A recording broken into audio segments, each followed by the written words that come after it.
tersesat, Ayu. Kau tidak mungkin meraih bintang. Kau tidak akan bisa memeluk bulan.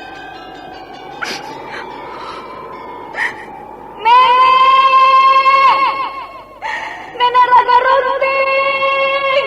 Ayu! Ayu!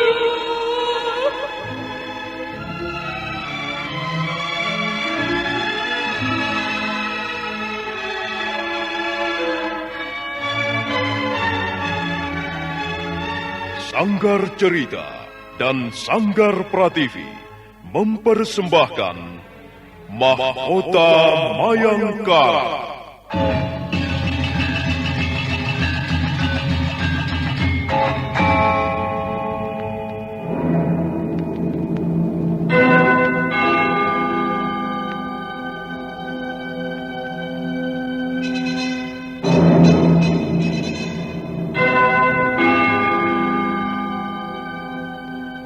Cerita ini lanjutan dari Tutur Tinular.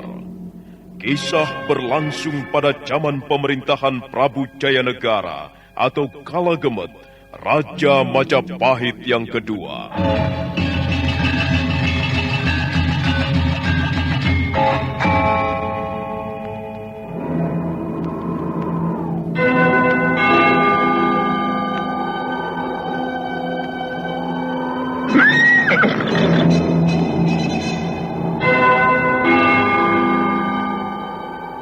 Bukan lagi Raja Majapahit.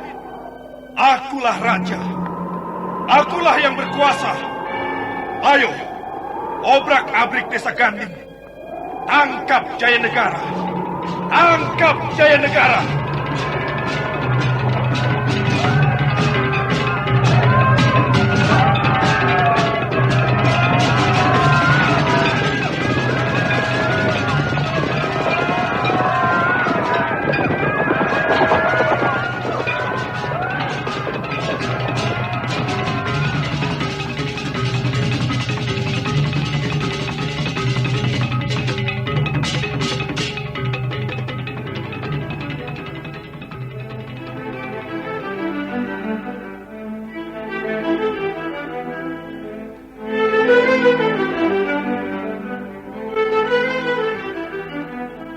Naskah ditulis dan diolah oleh S. Tijab, hiasan musik dan sutradara C. Ispriyonoka.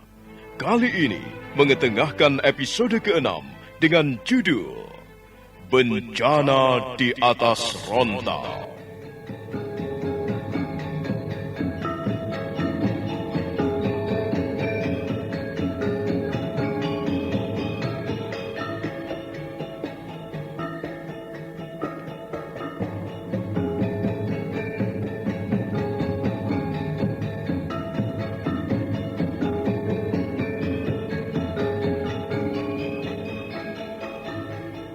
Dalam seri ke-153 ini didukung oleh para pemain Rusli sebagai Rasemi, Siska sebagai Nyai Caparu, Refli sebagai Rakai Kembar, Wati sebagai Caranaka, dibantu oleh Herman dan Nanang, dan Asdi Suhastra, pembawa cerita. Selamat menikmati. Sandiwara Radio ini masih Anda dengarkan di channel YouTube Satria Collection. Jangan lupa tekan tombol like dan subscribe.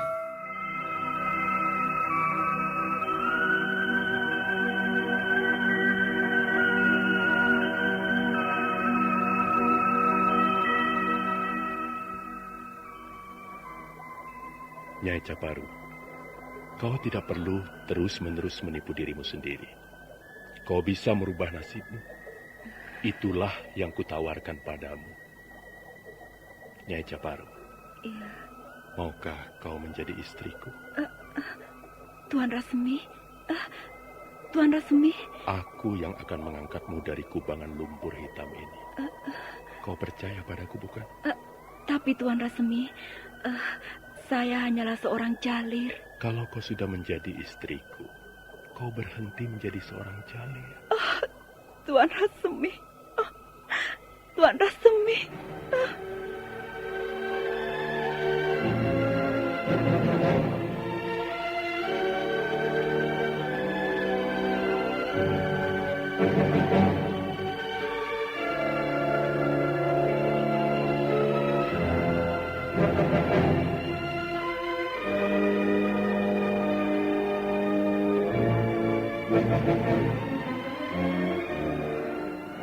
Nyai Caparu tidak tahan lagi. Dia segera mendekap Rasemi. Rasemi membelai rambut wanita jalir yang cantik jelita itu. Nyai Caparu menangis terseduh-seduh. Mereka pun berdekapan sesaat lamanya. Hanya disaksikan gemerciknya air sungai mengalir, rimbunnya daun-daun pohon. Sementara di angkasa raya, sepotong awan berenang menuju ke utara. Terima kasih, Tuan. Terima kasih atas pertolongan Tuan. Aku akan menolongmu, Nyai Caparu. Tapi kau juga harus berusaha mengubah cara hidupmu. Iya, Tuan. Saya berjanji. Saya berjanji akan mengubah hidup saya. Saya akan meninggalkan jejak-jejak lama. Ya, saya akan mencampakkan pakaian lama. Saya tidak akan memulas wajah saya dengan bubur lagi untuk memikat laki-laki. Saya akan membuang ginju saya. Dan saya tidak akan mengubah senyum lagi. Saya akan berkata-kata dengan lembut dan berjalan dengan sopan. Semua itu untuk Tuan Rasemi. Iya, hanya untuk Tuan Rasemi.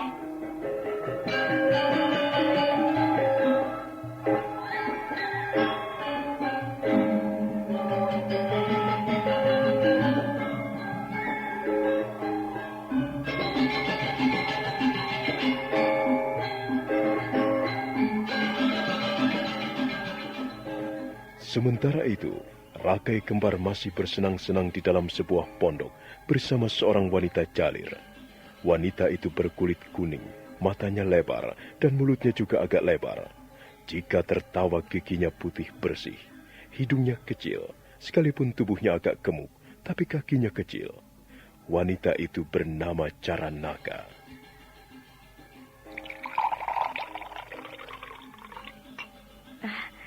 Tuan Kembar, mengapa Tuan tidak senang minum tuak?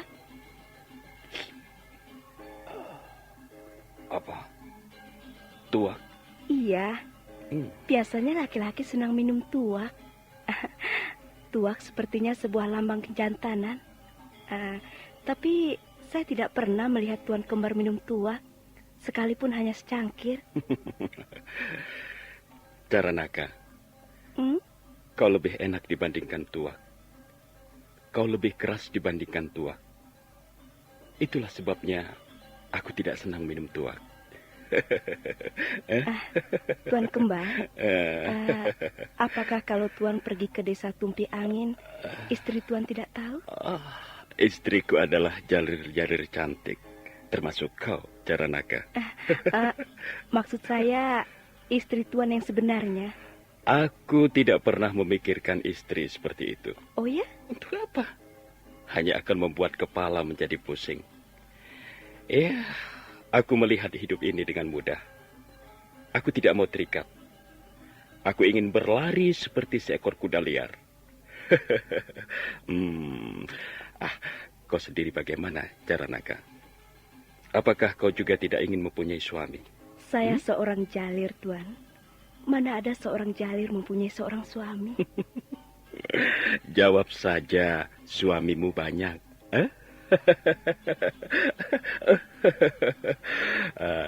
Tapi kau hebat, Caranaka. Wah, kau luar biasa. Bukan main.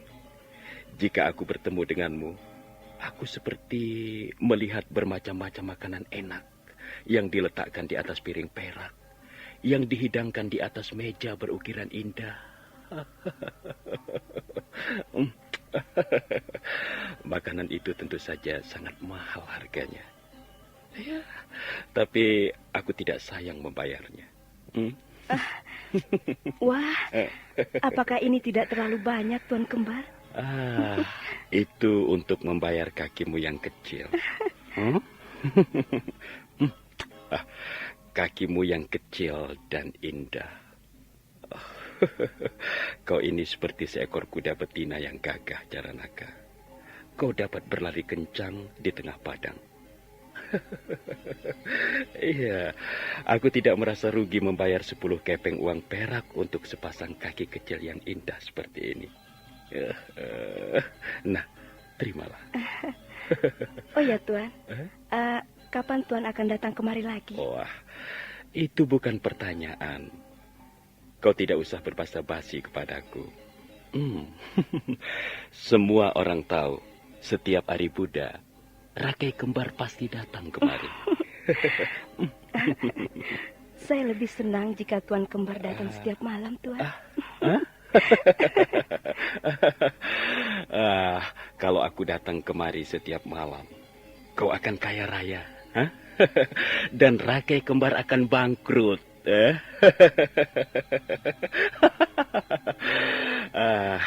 Sudah Caranaka, aku pulang. Sampai hari Buddha yang akan datang.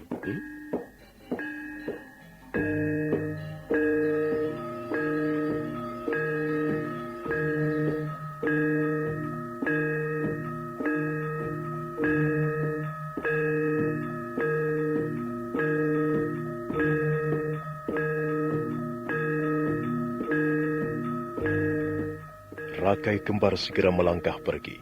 Wajahnya berseri-seri. Beberapa orang wanita jalir menyapanya di emperan pondok. Rakai Kembar hanya tertawa-tawa. Pada saat dia menghampiri kudanya yang ditambatkan di bawah pohon, dia melihat Nyai Caparu berlari-lari kecil menghampirinya. Hai, bukankah kau yang bernama Nyai Caparu? Iya, dan bukankah Tuan yang bernama Tuan Rakai Kembar? Saya adalah teman satu bilik dengan Caranaka. Caranaka seringkali bercerita tentang diri Tuan Kembar. Rasmi juga banyak bercerita tentang dirimu. Katanya kau seorang wanita yang hebat. Wah, apakah dia juga seorang laki-laki yang hebat, yang perkasa? Tuan Rasmi adalah seorang laki-laki yang tahu bagaimana seharusnya memperlakukan seorang wanita dengan baik.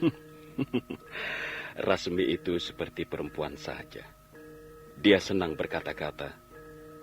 Aku heran, mengapa sekarang dia ketagihan pergi ke tempat ini? Kukira dia seorang laki-laki yang lembek. Tuan Rasmi dan Tuan Rakai Kembar memang lain, jauh berbeda. Oh, tentu saja. Aku bukan laki-laki yang lembek. Kalau kau tidak percaya, kau boleh bertanya kepada Caranaka, temanmu itu. Oh iya, di mana laki-laki setengah perempuan itu? Di mana Resmi? Dia sudah pergi, Tuan Kembar. Kurang ajar. Dia sudah pergi? Iya, Tuan. Dia kirim pesan, Tuan Kembar dipersilakan pulang lebih dulu. Dia akan menyusul nanti. Dia akan menyusul? Dia pergi kemana? Katanya Tuan Rasmi ingin pergi ke kota Raja Majapahit. Aneh-aneh saja orang itu. Ke kota Raja Majapahit. Apa yang mau dicarinya di sana? Rasmi itu memang orang aneh. Apakah dia tidak mengirimkan pesan yang lain? Tidak, Tuan. Dia tidak mengirimkan pesan apa-apa. Aku tidak tahu apa yang dicari orang itu di kota Raja Majapahit.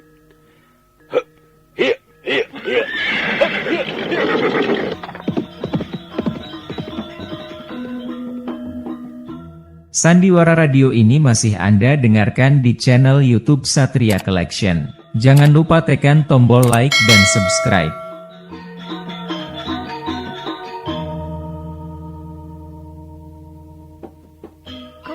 Caparu, sepertinya kau sedang gelisah. Ada apa? Tidak, Caranaka. Aku tidak apa-apa.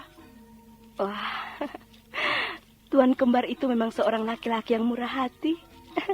Lihatlah, sekarang dia memberiku 10 kepeng uang perak murni. Aku bisa berbuat banyak dengan uang ini. Aku akan pergi ke kota Raja Majapahit. Aku akan belanja. Aku ingin membeli 2 potong kain yang indah, yang penuh hiasan bunga warna-warni. Oh, pupurku. Pupurku juga sudah habis. Aku juga akan membeli sekantong pupur yang harum. Kalau nanti Tuan Kembar datang lagi, Aku akan menaburkan potongan-potongan kayu cendana supaya ranjangku berbau wangi. Aku akan mandi dengan bersih dan menggosok tubuhku dengan daun Prabadewi. Kemudian aku akan mengenakan kain yang indah, menyanggul rambutku, memasang gincu, dan memoleskan pupur di wajahku. Tuan kembar akan turun dari kudanya yang gagah. Dia akan melangkah ke arah pintu bilikku, dan aku akan menyambutnya dengan tersenyum. Oh, alangkah senangnya. Tak ada sesuatu yang dapat lebih menyenangkan seorang jalir daripada memuaskan langganannya. Oh ya, Caparu, ada apa denganmu?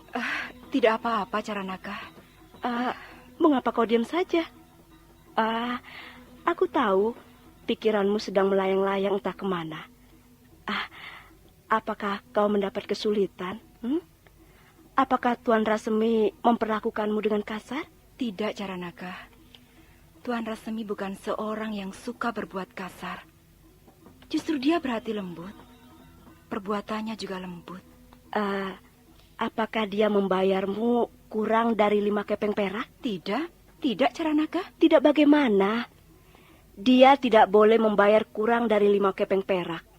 Itu sudah peraturan di sini. Dia tidak membayarku sekepeng perak pun. Gila.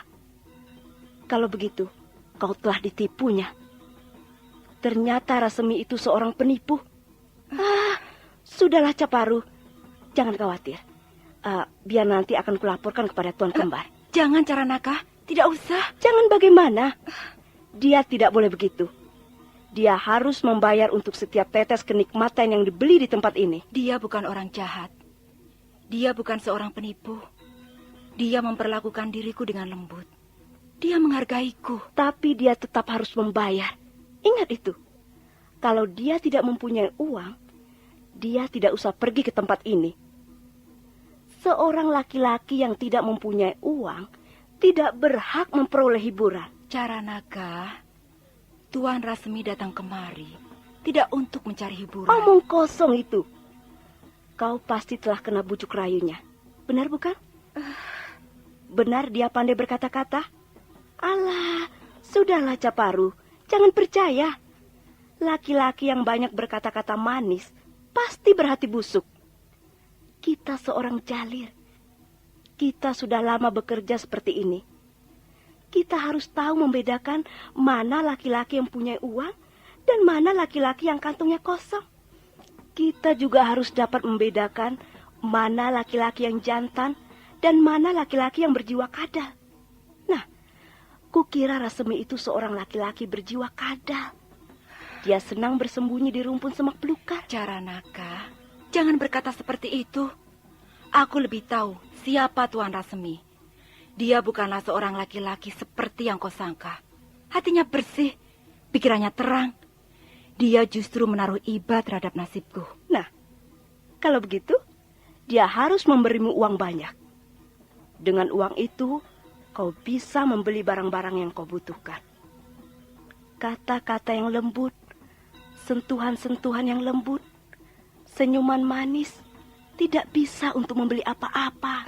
Ingat Caranaka, aku akan berterus terang terhadapmu. Selama ini, aku hidup sebagai seorang jalir. Aku hidup dengan menjual kehormatanku sebagai seorang wanita. Kita sudah lama melakukannya. Iya, kita sudah lama melakukannya. Tapi apakah kita akan melakukannya untuk selama-lamanya, Caranaka?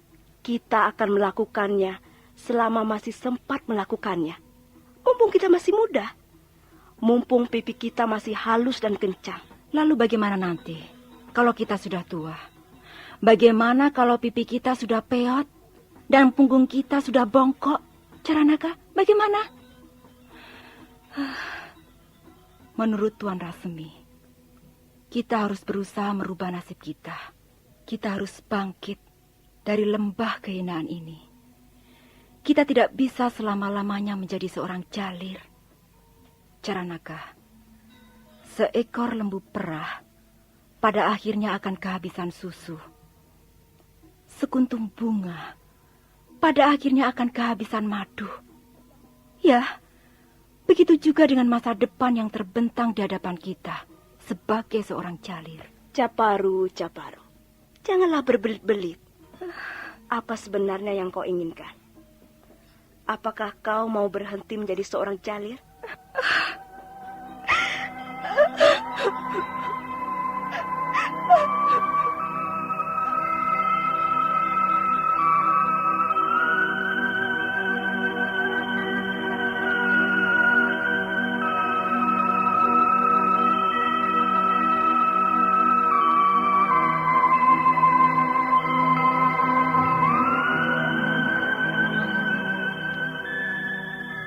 Apa, Caparu? Rasemi ingin mengawinimu? Apa kau tidak salah dengar? Tidak, Caranaga. Aku tidak salah dengar. Dan dia bersungguh-sungguh. Bagaimana kau bisa percaya kata-katanya? Kukira Tuan Rasemi adalah seorang laki-laki yang bisa dipercaya. Aku percaya. Ingat, Caparu. Seorang laki-laki banyak akalnya. Mungkin dia mempunyai maksud-maksud tersembunyi. Mungkin dia tidak bersungguh-sungguh ingin mengawinimu. Laki-laki gombal. Mulutnya manis, tapi lidahnya berbisa. Aku sudah sering bertemu dengan laki-laki seperti itu, Caparu. Dan apa yang akan kulakukan jika aku bertemu dengan laki-laki seperti itu? Ini, akan kupukul mulutnya dengan alas kakiku ini. Sebel. Caranaga, kupikir kalau memang ada kesempatan, aku ingin merubah nasib. Aku tidak ingin selamanya menjadi seorang jalir. Pikirkan dulu baik-baik, Caparu. Jangan terburu-buru memutuskan. Nanti kau menyesal. Aku sudah memikirkannya berkali-kali. Aku sudah merenungkannya setiap malam. Tapi kalau aku mau jujur, aku harus mengakui bahwa apa yang dikatakan Tuan Rasemi adalah benar. Aku mempunyai 2 orang anak yang masih kecil. Yang masih kecil, Caranaga. Aku juga harus memikirkan masa depan mereka. Ya, sudahlah. Kalau memang begitu keinginanmu, kau sendiri nanti yang akan mengalaminya. Maka kau yang harus memutuskannya, Caparu. Sebagai seorang sahabat, aku sudah berusaha memberimu pertimbangan-pertimbangan ataupun peringatan. Tapi ya sudah, aku tidak bisa berbuat apa-apa, Caparu. Mudah-mudahan saja impian-impianmu menjadi kenyataan. Sandiwara radio ini masih Anda dengarkan di channel YouTube Satria Collection. Jangan lupa tekan tombol like dan subscribe.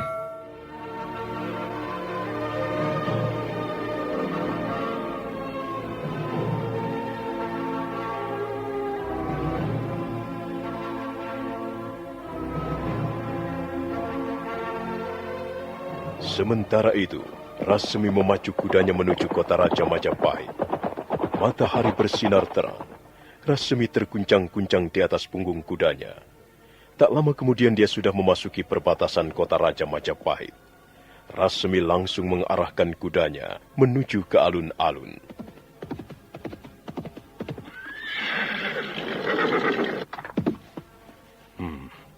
Aku harus segera menemui Gusti Ramapati. Rencanaku ini harus berhasil. Dari mana aku harus masuk? Oh, itu ada prajurit jaga. Coba aku akan bertanya padanya.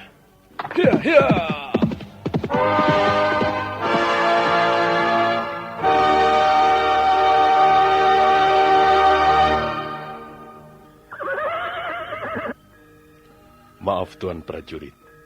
Saya ingin menghadap Gusti Ramapati. Dari pintu gerbang mana saya harus masuk? Kau bisa lewat sini. Tapi, mau apa kau bertemu dengan Gusti Ramapati? Hah? Ada urusan apa? Ada sesuatu yang harus saya sampaikan kepada beliau. Kau ini siapa? Saya salah seorang siswa di Pusat Pendidikan Calon Tanda. Saya murid Bapak Dang Acarya Siwanata. Saya membawa amanat dari guru saya untuk Gusti Ramapati. Apakah Kau membawa tanda pengenal? Iya, kebetulan saya membawanya. Ini Tuan Prajurit. Rasemi mengeluarkan sebuah lencana kecil dari balik lipatan pakaiannya, kemudian menyerahkannya kepada prajurit jaga. Prajurit jaga mengamatinya sebentar. Oh, baiklah. Kau boleh masuk. Tapi lencana ini harus kau tinggal di sini. Nanti kalau sudah selesai menghadap, kau boleh mengambil lencana ini kembali. Terima kasih, Tuan Prajurit. Kau langsung saja menyusuri tepi alun-alun. Istana kediaman Gusti Ramapati ada di sebelah sana itu. Nah, itu lihat. Atapnya kelihatan dari sini. Baik, terima kasih atas keterangan Tuan Prajurit. Ya, ya, ya.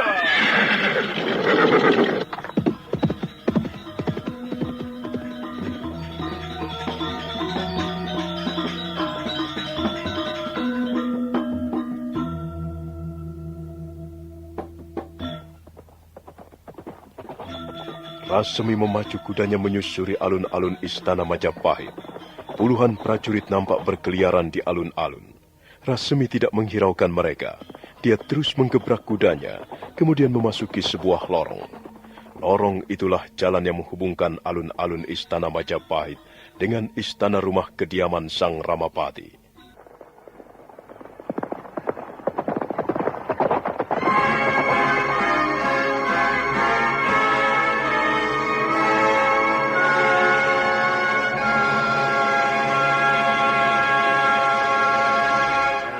Sampai sekarang perempuan desa itu masih juga keras kepala. Ampun Gusti Ramapati. Hamba sudah tidak kurang-kurangnya membujuk. Tapi nampaknya memang demikian Gusti. Si Tangsu masih sangat mencintai suaminya. Si Tangsu. Hanya seorang perempuan bodoh seperti si Tangsu tidak bisa menggunakan kesempatan ini. Mungkin cara pendekatanmu yang kurang baik, Panji Ketawang. Ampun, Gusti. Hamba sudah berusaha. Tapi perempuan itu sama sekali tidak menghiraukan pujukan hamba. Bahkan dia pernah nekat menghunus pisau dan sempat melukai tangan hamba. Baik dengan cara kasar ataupun halus, hamba tidak dapat melunakkan hati perempuan itu, Gusti. Hamba sudah benar-benar putus asa. Ampun, Gusti Ramapati. Kalau sekiranya Gusti menganggap hamba tidak becus bekerja, hamba rela mendapatkan hukuman. Kau memang tidak becus bekerja, Panji. Kau hanya senang menerima uang. Kau senang hidup berfoya-foya, tapi tidak becus bekerja. Sudahlah, kau boleh pergi. Sang Ramapati bersungut-sungut setelah mendapat laporan Panji Ketawang tentang si Tangsu.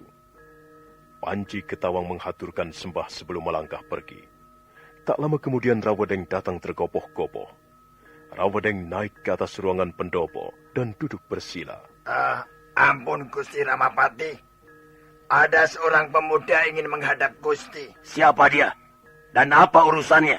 Namanya Rasemi Gusti. Dia salah seorang siswa di pusat pendidikan calon tanda. Dia murid yang Arcarya Siwanata. Suruh dia masuk. Baik, Gusti.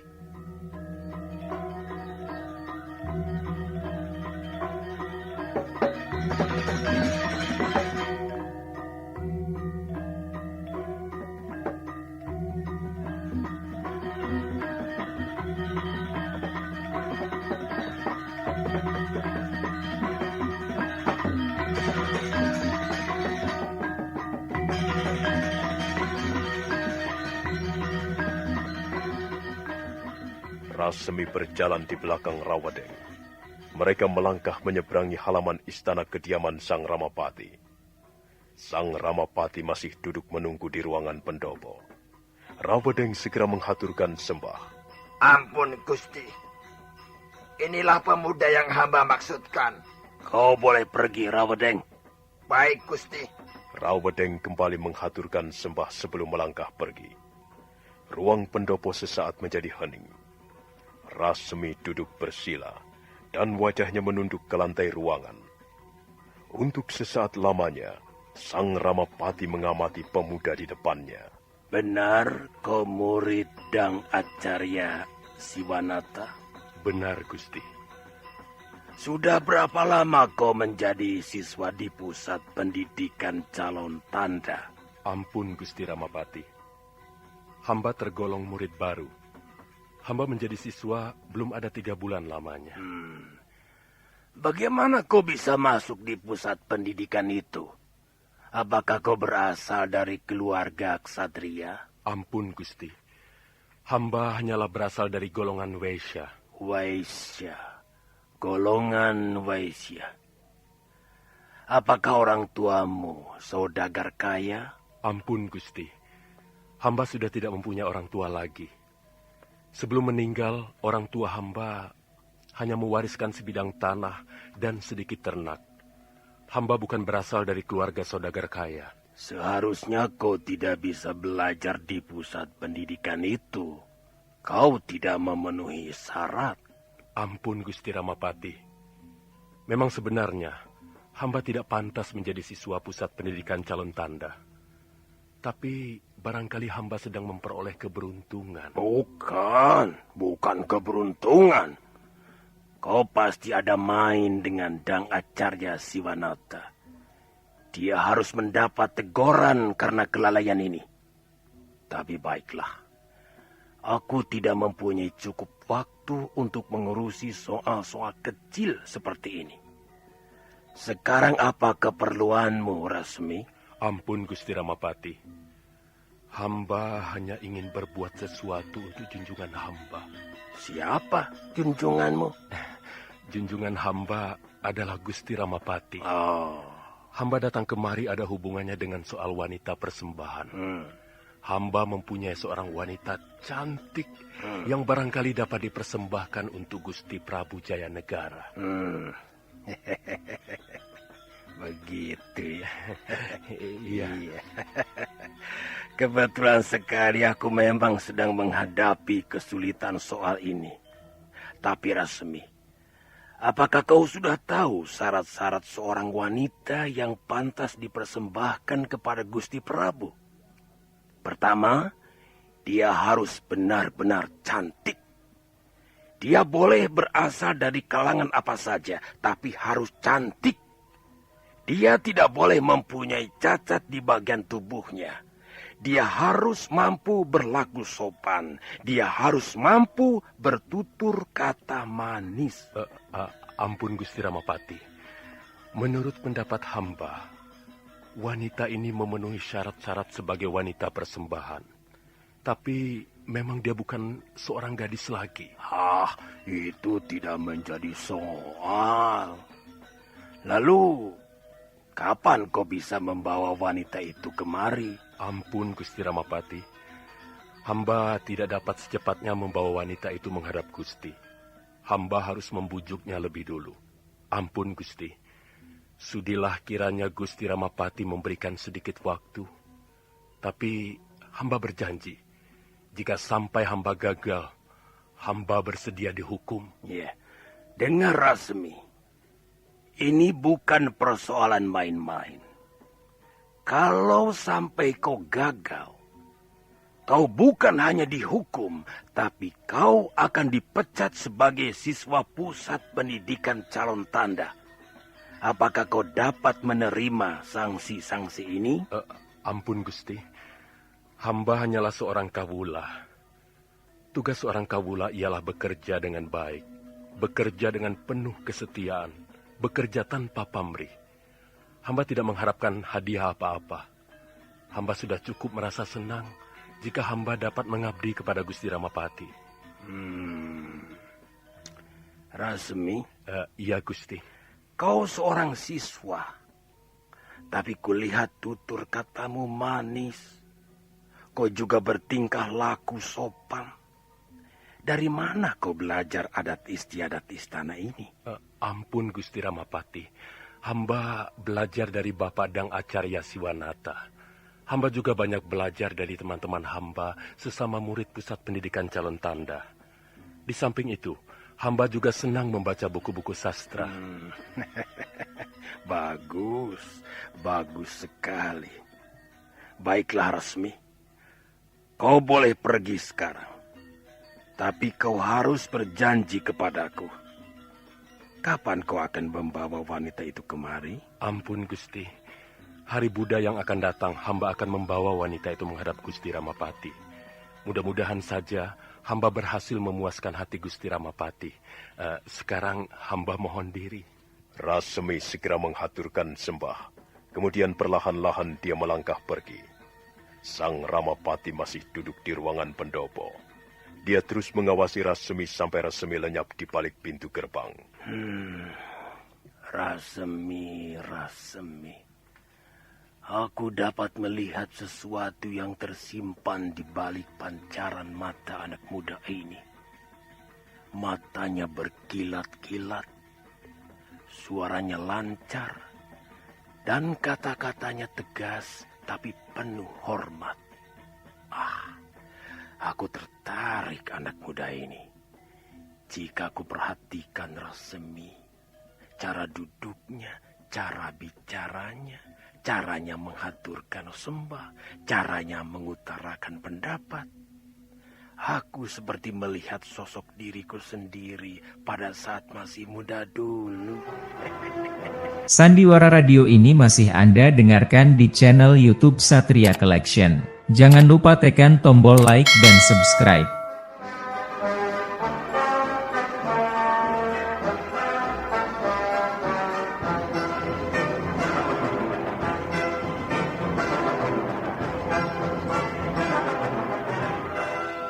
Prabu Jayanegara duduk di atas arca lembu rohini yang berwarna merah. Langit cerah, tapi wajah sang Prabu nampak murung. Beberapa kali tangan beliau memetik bunga seruni dan melemparkannya ke permukaan kolam. Raja muda Majapahit itu mendadak bangkit begitu melihat kehadiran sang Ramapati. Salam Gusti Prabu. Apakah kehadiran hamba tidak mengganggu ketenangan hati Gusti Prabu? Duduklah, Yang Pati. Terima kasih Gusti. Ampun Gusti. Hamba perhatikan, nampaknya Gusti Prabu sedang tidak ceria. Gusti Prabu mempunyai kesulitan? Aku kesal, Yang Pati. Ibunda Ratu selalu mengawasi aku. Ibunda Ratu selalu mengatur aku, Yang Pati. Hamba mohon hendaknya Gusti Prabu bersabar. Gusti Prabu adalah seorang raja. Jika hati Gusti Prabu sedang gundah, Gusti dapat mencari hiburan apa saja. Sudah lama juga tangan-tanganku ini tidak menyentuh bau seorang wanita cantik. Ampun Gusti Prabu. Seorang wanita cantik mudah dicari. Tapi seorang wanita cantik yang dapat memuaskan selera hati Gusti Prabu, itulah yang sulit dicari. Sampai saat ini hamba masih terus berusaha menemukan wanita seperti itu. Ampun Gusti Prabu. Gusti Prabu tidak perlu berkecil hati. Hamba akan terus berusaha. Sudahlah, Yang Pati. Aku tidak membutuhkan lagi wanita cantik. Gerak-geriku selalu diawasi Ibunda Ratu. Aku jadi serba susah.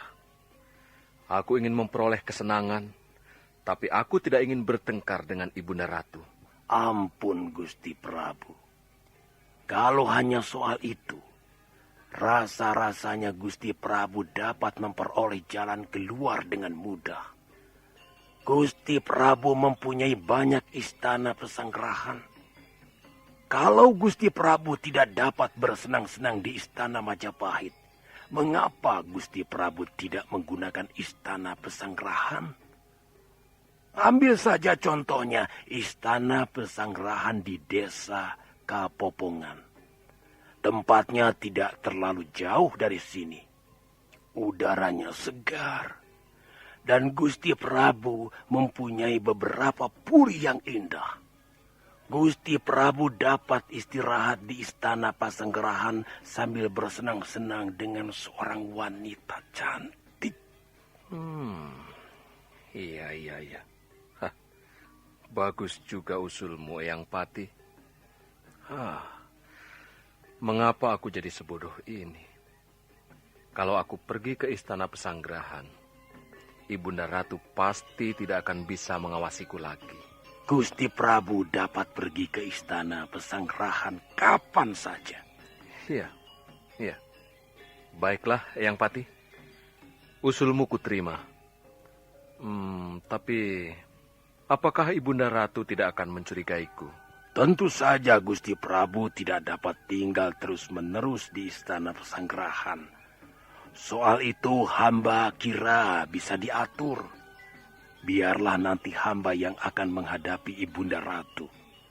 Hamba akan mengemukakan alasan-alasan yang tepat mengapa Gusti Prabu meninggalkan istana. Iya, baiklah, Eyang Pati. Kukira cara itulah yang terbaik. Aku dapat bebas bersenang-senang tanpa harus mendapat teguran dari Ibunda Ratu. Ya, aku sudah sangat sebal. Tapi mau bagaimana lagi? Aku harus menghormati beliau.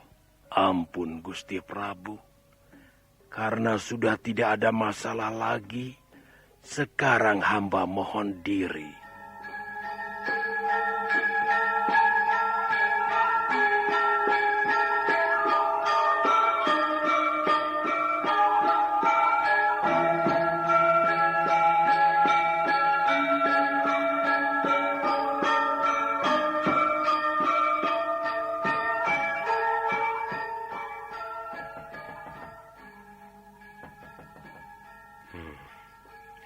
Barangkali Bapak Dang Acarya Siwanata sudah tidur.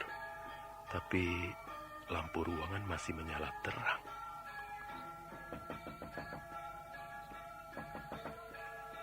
Ya, buka saja. Pintunya tidak dikunci.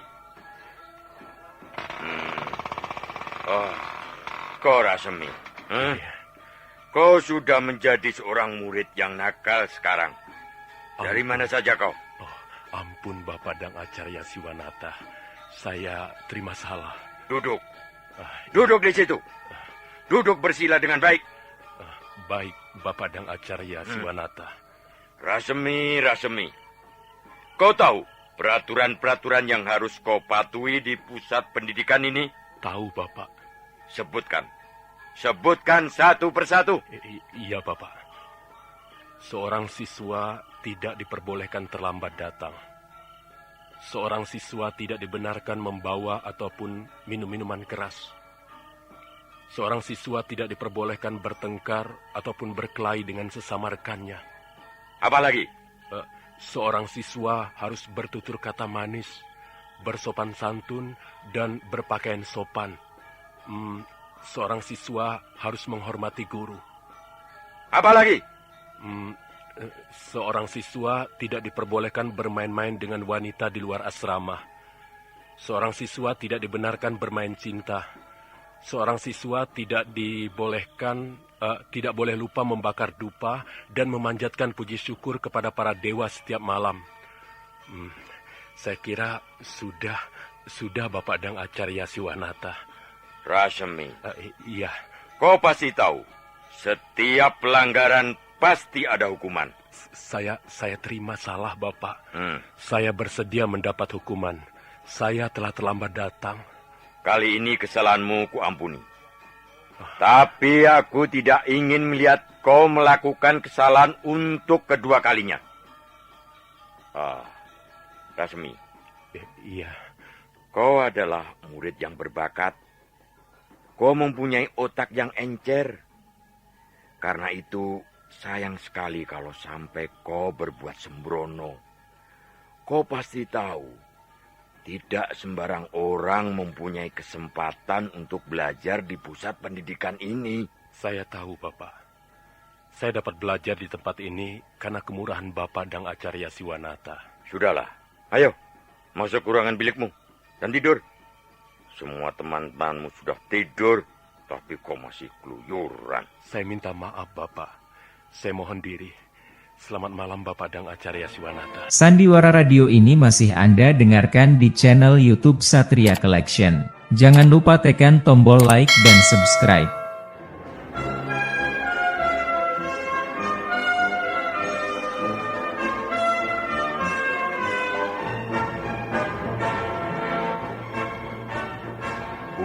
Pangi diselimuti oleh malam yang tebal. Angin dingin bertiup menembus sela-sela dinding. Rasmi membaringkan tubuhnya di atas ranjang, di wismanya yang terletak paling ujung. Pikirannya menerawang jauh. Nyai Caparu. Kukira wanita jalir itu bisa menunjang rencanaku. Kalau aku berhasil membujuknya, aku berhasil membawanya menghadap Gusti Ramapati. Rencanaku akan berjalan dengan lancar. Aku harus dapat mengambil hati Gusti Ramapati. Iya. Gusti Ramapati. Baru sekarang ini aku bertatapan muka dengan pembesar kerajaan Majapahit itu. Luar biasa. Gusti Ramapati benar-benar luar biasa. Sekalipun usianya sudah lanjut, tapi beliau seperti seekor singa yang selalu diasah taring-taringnya. Perkataannya tajam dan berwibawa. Kukira seluruh persoalan negeri Majapahit bermuara di pikiran beliau. Tapi aku dapat menangkap kecurangan-kecurangan di wajah beliau. Ya, kecurangan, kelicikan, niat-niat yang tersembunyi, kebusukan, dan bahkan kekejaman.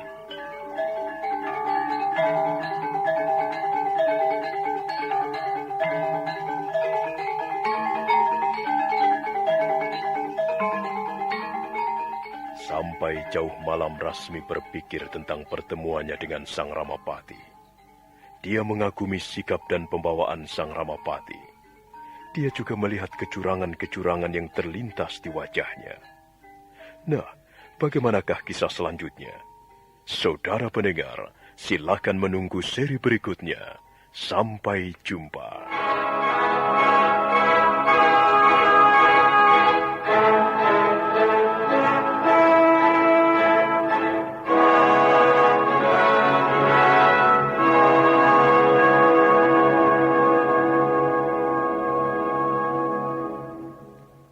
Sandiwara Radio ini masih Anda dengar